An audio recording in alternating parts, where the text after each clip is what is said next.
The world is changing, people. It's getting hotter out there than a Nelly music video.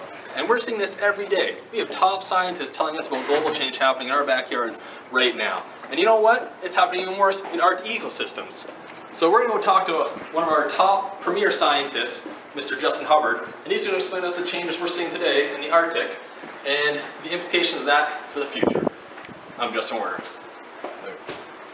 So hi everybody, I'd like to welcome you back to another episode of Between Two Crayfish with Justin. And I'm sitting here with scientist Justin, and he's going to talk to us about the changes happening in our own upstairs, if you will, the northern climates and global change in the Arctic ecosystem. So take it away. Thank you very much, Justin. I appreciate the time. So we've been studying Arctic lakes, specifically Lake QB15, and what we've found. So whereabouts that? So these lakes are up in Nunavut, the Arctic, northern Canada.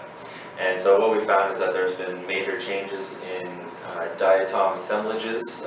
We found this via sediment core analysis. What we found that the changes in assemblages started in around 1910 and that these changes became more pronounced in 1980. So kind of lining up with the Industrial Revolution and the amping up of anthropogenic forces. So basically I've got out of there is that my grandparents didn't handle their smokestacks and their mining systems very well, but the rest of it I'm not fully following in there with the diatoms and the core sampling. Can you just explain that for our viewers at home? We're expecting quite a few hits this week.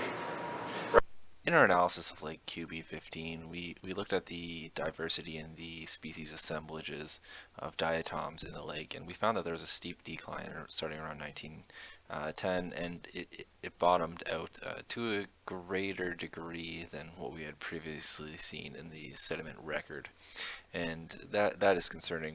What we also found was that there were specific species that became more predominant than what were previously found, and we were losing some, as we've seen here, that were more predominant in the past.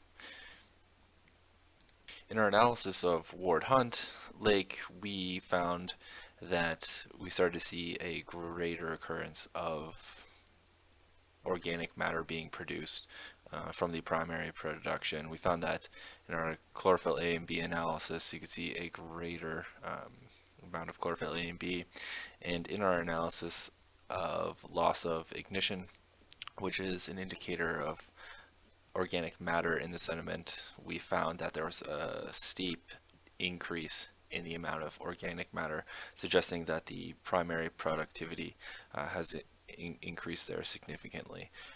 So basically what you're telling me is here, we're taking, if we were to put it in the flying insect world, we're losing all the pretty butterflies and the moths and whatnot that kind of give us the number, and we're just being replaced or stuck with just the mosquitoes that kind of thrive on that negative environments that nobody really wants to talk about. Exactly.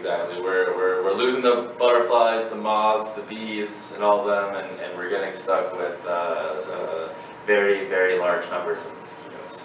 I guess that makes sense to me. So I understand that aspect. So where do we go from here? What are we doing in the future? And what does this imply for us?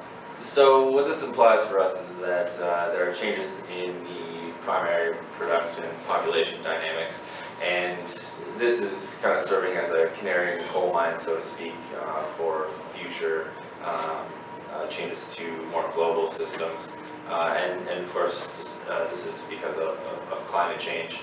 And we're even finding that we're losing entire lake systems called Epishelf lakes. So I'm going to stop right there. So how do you just go from a lake to nothing, just like that? Well, see, these Epishelf lakes, they're formed by ice, glaciers blocking the flow of water. So they're pooling water on their outset, and when the glaciers melt, they allow the water to flow right on through, so those entire ecosystems are lost. So same as the beaver dam analogy down here. Exactly. Okay.